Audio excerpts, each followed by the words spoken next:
I was 100% a left-leaning person who lived in Los Angeles. I was 100%. I never voted Republican my whole life. I was very left-leaning. But California went nuts, man. It's gone like full communist. It's out of its mind. We see him getting more red-pilled and more red-pilled and more red-pilled. It sure seems like Joe Rogan is moving further and further to the right. He's been red-pilled, right? He left California and moved to Texas, and he's doing his unbelievably successful podcast from there now.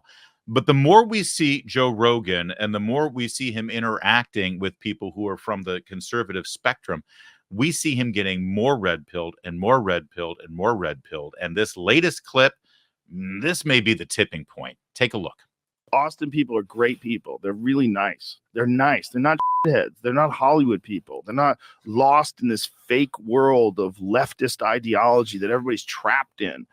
They're just people. They're just regular people, man. And those people exist outside of these blue bubbles where everyone's gone insane. Well, I used to be a part of the blue bubble. I was 100% a left-leaning person who lived in Los Angeles. I was 100%. I never voted Republican my whole life. I was very left-leaning, especially with like any social issues. When it comes to financial things, I'm a little bit more conservative, but at the end of the day, I'm way more left than I am right. But California went nuts, man. It's gone like full communist. It's out of its mind. And their approach to law enforcement is so insane. It's so insane. The no cash bail, the letting people out for committing violent crimes, the not stopping people for stealing up to whatever money it is. What is it, $900 now? I think they raised it. I think they made it a little higher. San Francisco is non-existent. Most of San Francisco is emptied out of like big chain stores and big department stores. Because I wouldn't even do stand-up there anymore. It's crazy. They ruined it. They ruined the city. Yeah, I mean, yeah. you can bring it back. The structure's still there. But Yeah, you'd yeah. have to have some hardcore Rudy Giuliani type motherfucker come in there and knock heads. Wow. And nobody wants that. Nobody wants that. They're peace, love, and granola and wear a mask. I'm in the middle now. I'm in the middle. I'm in the middle. I never thought I would ever say that. Never. It only happened in this last year. Right. Exactly. I just went, I can't do it anymore. You know, I mean, people that you thought were aligned with you are like now like mad at you about shit. They're in a cult. They're in a cult. Let me just say something. As somebody who used to work in the entertainment business as a conservative, I worked in the entertainment business before I got into this, media and political punditry and talk radio and all that stuff.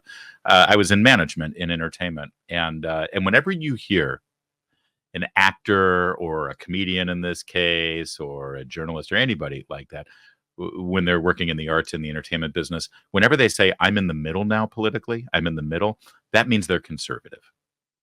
It actually means they're probably more conservative than you. They're just not allowed to say it.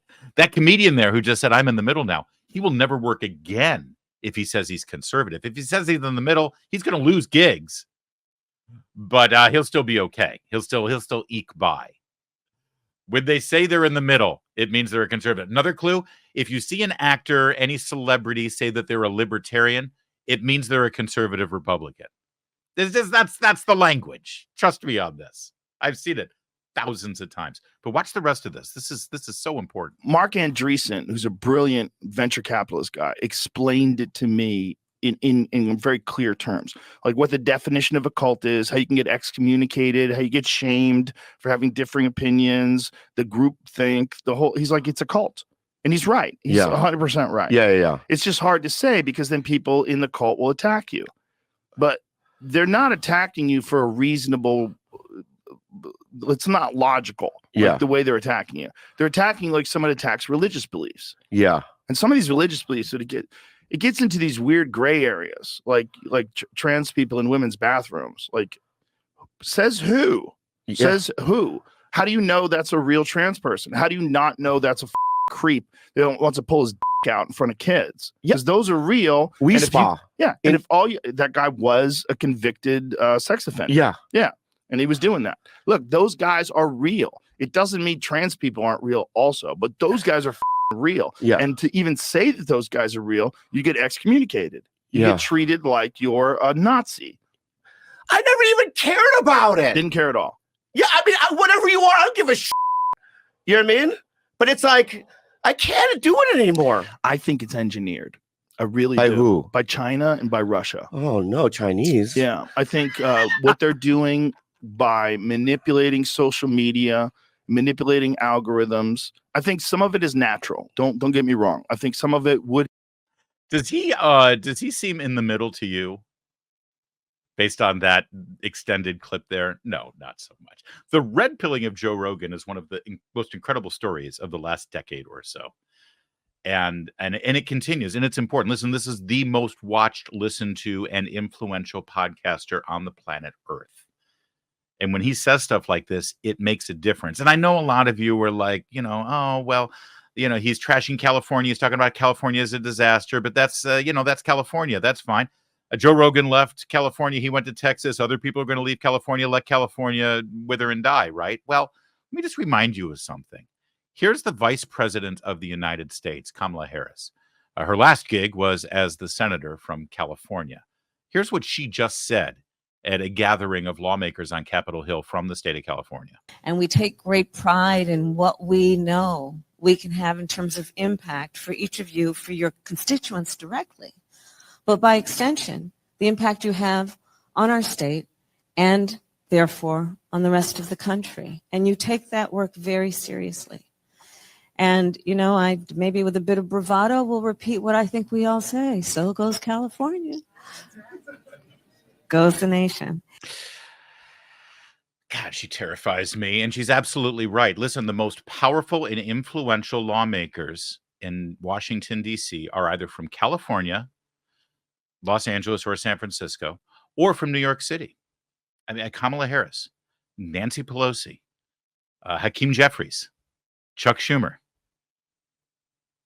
California, New York City. And this woman is one heartbeat away from the presidency. They think California is great. That was her bragging about California and how wonderful it is, and how we need to take California ideas and California policies, and I guess, yes, California poop on the sidewalks, and bring it nationwide. Yeah, so goes California, so goes the nation if you don't watch yourself. And for those of you who are thinking, that's never going to happen. And Kamala Harris is never going to be president. She's a disaster. Even the Democrats don't like her. You're right. You're right. She won't be president because there's someone else waiting in the rings. Gavin Newsom, the governor of California.